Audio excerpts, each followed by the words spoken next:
Pagkakaroon ng maayos na irigasyon para sa mga magsasaka, ito ang tiniyak ng National Irrigation Administration matapos matagumpay na maisaayos ang ilang irrigation system sa bansa. Tuloy-tuloy naman ang pamamahagi ng tulong ng Department of Agriculture para sa mga maliliit na negosyante. Si Clazel Pardilla sa sentro ng balita. Sa kabila ng mainit na panahong dala ng El Nino, buhay na buhay ang mga tanim na kamatis, lettuce at iba pang gulay sa Sudlundo sa Cebu City.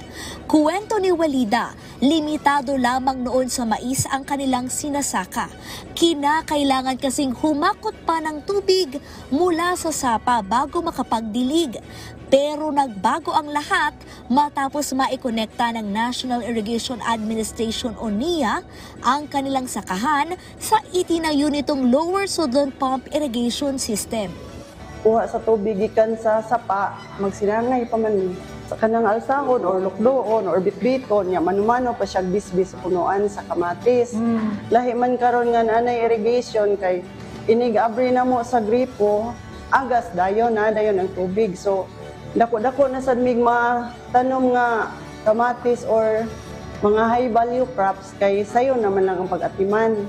Lahi man sa una nga sa wala pa irrigation nga mais lang nya wala sad may kay kwarta nga matigom kay dugay kay may mga makakwarta kung makatanom ni kamatis. Ang kamatis biya is 3 months. Karon na naman may mga repolyo, litos, kanang pipino nga 45 days lang makakwarta na mi nya kabalon sa usa ka drum, usa ka baril, pila ka punuan ang imong matanom. Sa usa ka drum, pilay imong ma-harvest na nimo compute ana. Pilay pilay abuton. Kunya og mag-init, bisan pag mag-init, di man jud maingon nga mangurot among tubig sa niya. Matapos ang 3 taong kakapusan ng patubig sa kanilang palayan, nabigyan na ng maayos na irigasyon ang sinasaka ng 200 magsasaka sa Kabasalan, Zamboanga, Sibugay. Yan ay matapos kumpunihin ng National Irrigation Administration Zamboanga Peninsula ang Kabasalan Communal Irrigation System na nasira noon ng malalakas na bagyo.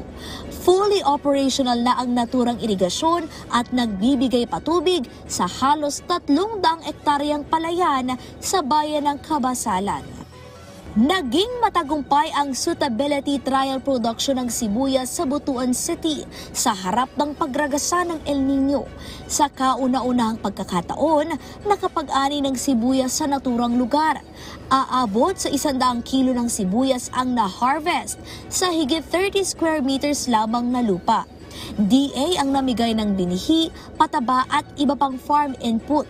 Layo ng trial production na itaas ang produksyon ng sibuyas at matukoy ang mga tanim na angkop sa iba't ibang lugar sa bansa.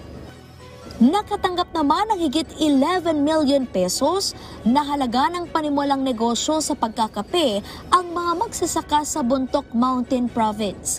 Kabilang dito ang pinansyal na tulong gamit sa pagproseso ng kape at transport service sa paghatid ng mga produkto. Tinanggap ito ng 60 miyembro ng Aliwes Irrigators Association Incorporated sa tulong ng Department of Agriculture, Philippine Rural Development Project.